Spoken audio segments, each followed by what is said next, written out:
Crash Gear, mainan yang menjadi ikon di tahun 2000-an ini kembali diminati oleh kaum muda di Palembang.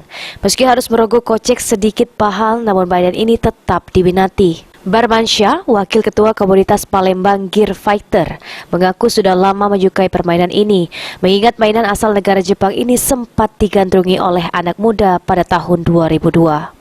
Ia sendiri mengatakan untuk mendapatkan Crash Gear ini melalui pemesanan langsung dari negaranya, yang dibeli mulai dari 200.000 hingga 2 juta rupiah.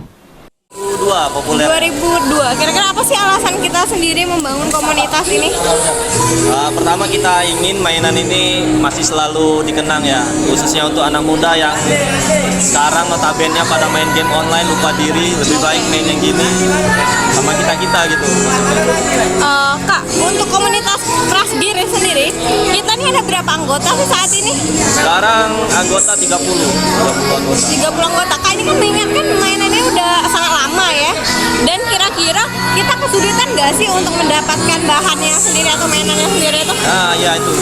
Salah satu kesulitan main Crash Gear ya itu. Barangnya juga rare, kita belinya juga di tempat produsernya itu Jepang. Barmansyah dan pecinta Crash Gear membuat komunitas Palembang Gear Fighter dan berharap anak muda saat ini dapat melestarikan mainan ini, karena melalui permainan kita dapat bertemu banyak orang serta belajar kerja sama tim, mengingat saat ini banyak kaum muda yang lebih suka bermain game online.